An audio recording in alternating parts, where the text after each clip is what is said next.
you.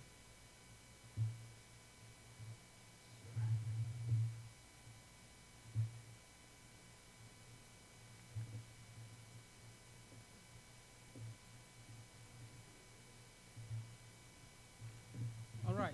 So maybe everybody here in this hall has a smartphone. So the concept.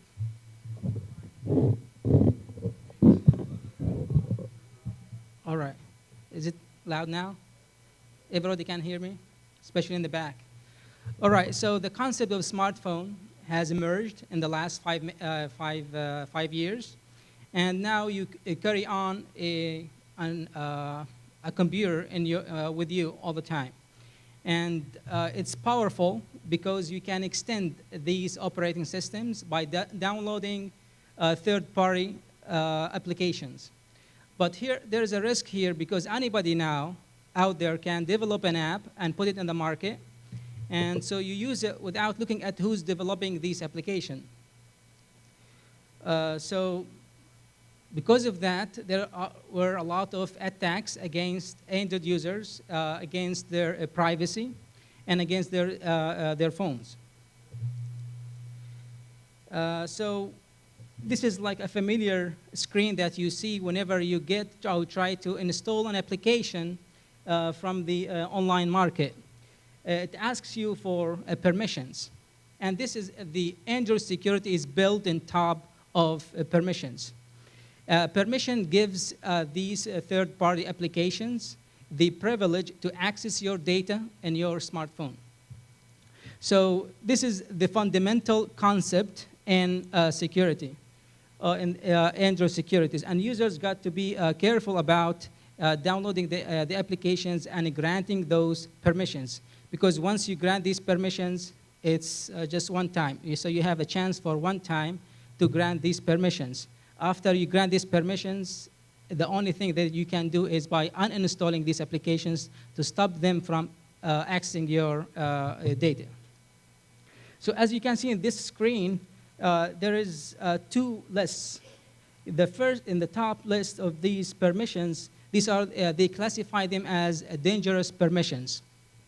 Whereas the ones that are hidden and you need to click on the CO, they classify them as a regular or undangerous permissions. So they're not dangerous in the sense that they're not going to affect you. So the literature is full of research and projects on compromising on the users' privacy. And these are some of the publications that we have done, or the work, the projects in in UNC Charlotte. And one of them is about a keyloggers threat, and about also the OAuth, the implementation of OAuth on smartphones. So we found that it's vulnerable, and developers can easily hack it and steal your username and password.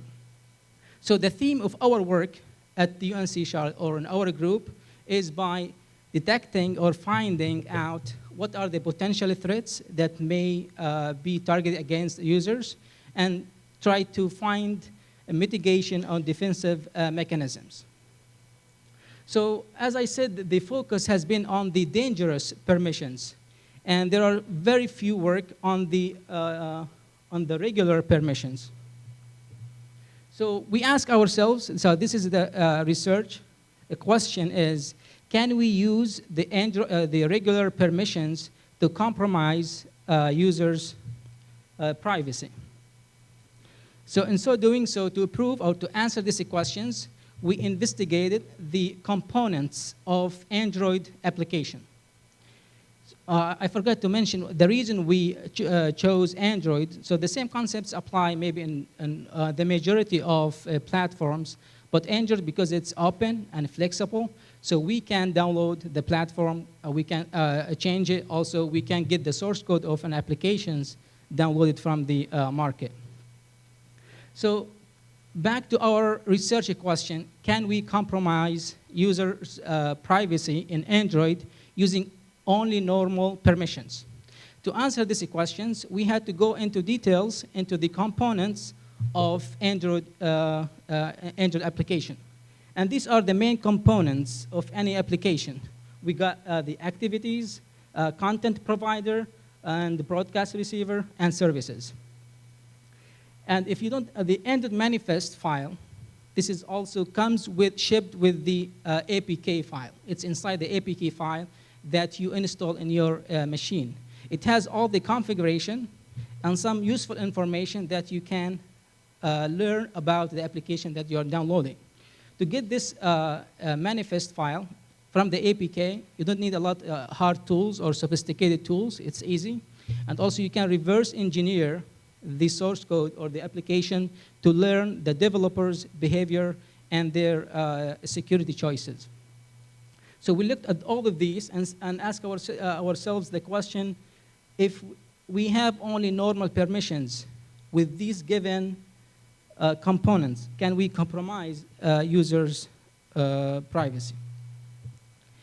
So the content providers, just to give you a hint about each component. The activity is the screen that you see and whenever you play with an application. The content provider is the component that manages the data of an application. And the broadcast receiver is the sleeping agent. That's why I call it sleeping agent, because you're not aware of its existence. And the services that runs in the behind the scene. So the question was on the broadcast receivers. We found that the broadcast receivers can play a very dangerous role because the users, they don't pay attention to these broadcast receivers. And the user's understanding of application is, as you are working with the application, playing with it, it can access the permission, and it can access your data. But once you close it, there is no access. And once you turn off your application, you can't access anything. You can't run any code.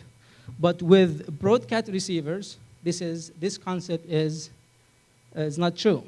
Because with Android, with the broadcast receivers, you can register your application to listen to the Android system events.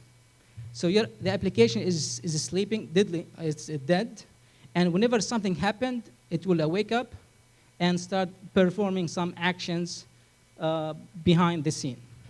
So this gives a powerful and dangerous capability to malicious applications. And the way you register those in your application as a developer, you can register them dynamically in the source code, or you can insert them on the manifest file, the configuration XML file. And the difference is the dynamic, there is no problem with dynamically registering these broadcast receivers because it makes sense if the application in the foreground and it's active and running, it has the right to look or listen to the events happening on the system.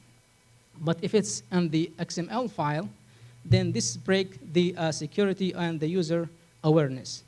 It listens to the events even if the application is not running. So to gain more insights, we started looking at these broadcast actions. So each broadcast consists of an action. So whenever an action happens in the operating system sends all of this action to all the registered applications, and then the application that receives this action can read some more insights about the action and perform something behind the scene. And also, we build a scenario where we can use a broadcast receiver and a normal permission to monitor users' geographical location. So first, let's look at the evolution of these broadcast receivers' actions because so far we have 19 releases. And you see the growth of the number of broadcast actions from day one, from the release 1 until release 4.4, the KitKat version. So overall, there's an increase by 79%. So the more actions we have, the more information we're going to reveal about our internal behavior of our operating system to the third-party applications, which are not supposed to be trusted.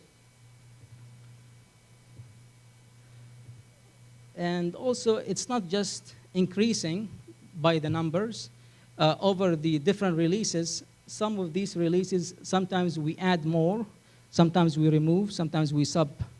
And some of, like when you add a new actions, the way you explain this by adding a new actions is with the evolving technology and hardware. For instance, the Bluetooth did not exist in the past, so that we did not have any action to report that the Bluetooth status changed. But the removing some of these actions, we did not yet find an answer to this behavior in the Android platform. So the use case scenario, we build an app that only has one activity, and we registered a broadcast receiver. And these are the broadcast receivers. That means my application is going to listen to any connectivity change, any network ID change, and any state change. And all of these considered by the security experts as a regular and non-threat that does not cause any threat on the user's privacy. So I did that. I installed it in my smartphone, and the smartphone. And whenever anything happens like this, I log the ID for the network and some other information about the network. The information that you can access without needing dangerous permissions. So I kept this on Google Docs just for this experiment. And I noticed that I can aggregate this information, for instance, over a week or over a month, and I can learn when the user is leaving his house, where does he work, and some other information if he also goes to some of the coffee shops. So this is also very dangerous if somebody knows if he learns the behavior about you, when do you leave your house, and when you want to come back, where you work, and what time you leave your work, especially if he's your boss. He can know what time you leave the work, right? Okay, so even the information, more than that, the information that we collected, by just analyzing this information by itself, we can learn, we call it like internal analysis. Without using any external knowledge, we can learn some private information about about the user. And also more than that, we can aggregate more information to whatever we collected. Like if you know that there is a database online that map an SSID for Wi-Fi's to a geographical location. So you know exactly where this user exists right now or located. So, and users, they're not willing to share their location, including myself. So by using these regular permissions, we were able to retrieve a user's location without asking for dangerous permissions. So then the research question here is, yes, we can use a regular user permissions and to compromise users' privacy. But we went further and we want to look at the broadcast receivers because we found that this component nobody has touched before and it's worthy of investigating. So what to do in this regard after we realized that broadcast receivers can be of a great help with only normal permissions, and they can compromise users' permissions. So if that's the case, then we have to look at these broadcast receivers and see how developers are using them. And we need to help the users to be more aware of these broadcast receivers whenever they try to download and install an Android applications from the market. So for this, we are working now in parallel in two products. The first thing is to build an app, third-party app, that help the user visualize these broadcast receivers. So now after he installs the application, he can see which application is accessing what. And also we need his help. We're trying to help them, but at the same time we're trying to help ourselves by collecting this information.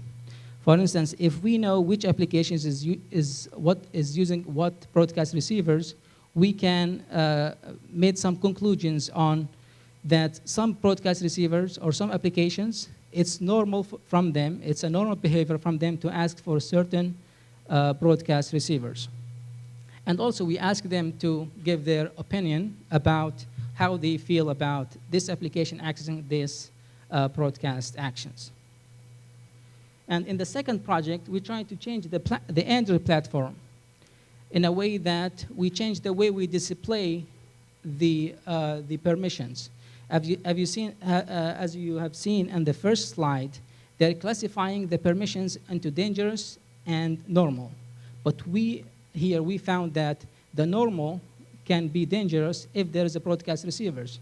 Then this classification has to be revisited again and take an effect on displaying this permissions in the first hand.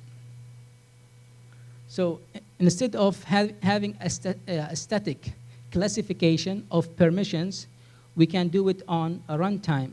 When we read the manifest of each Android application, and then we display this based on our dynamic classification for these permissions and see how users act and how users click on these windows.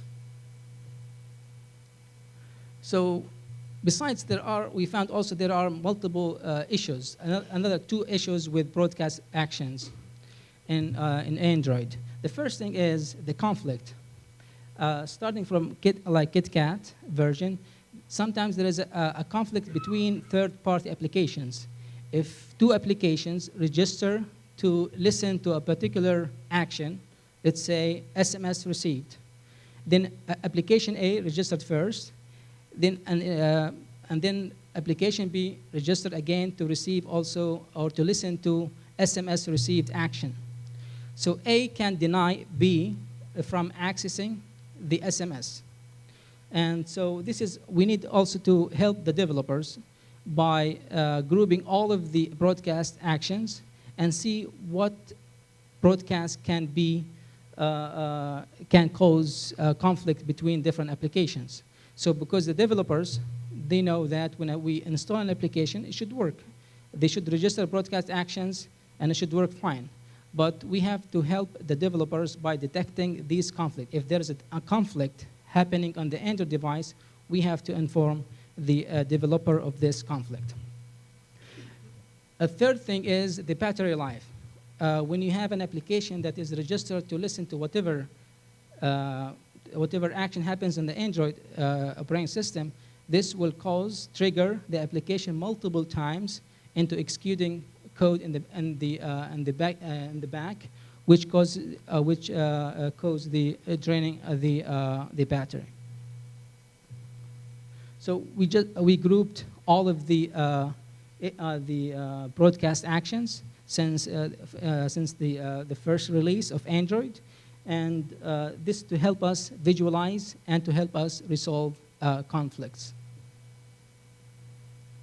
And towards changing the Android platform, we've done like a minor modification so far, and we compiled and we got a new image.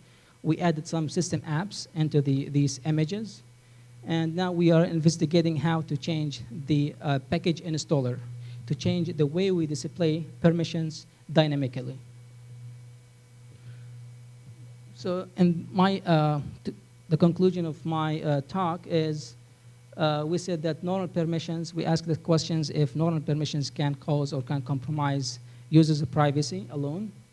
And towards achieving that, we investigated the other components of these applications, which are the activities, broadcast receivers, content provider, and services. And we found that the broadcast receivers are guilty, so we executed them.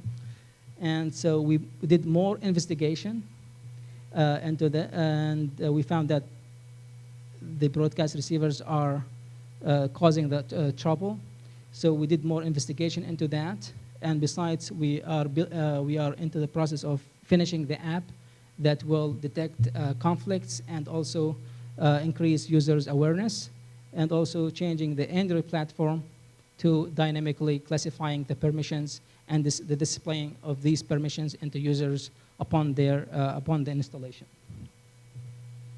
All right, thank you.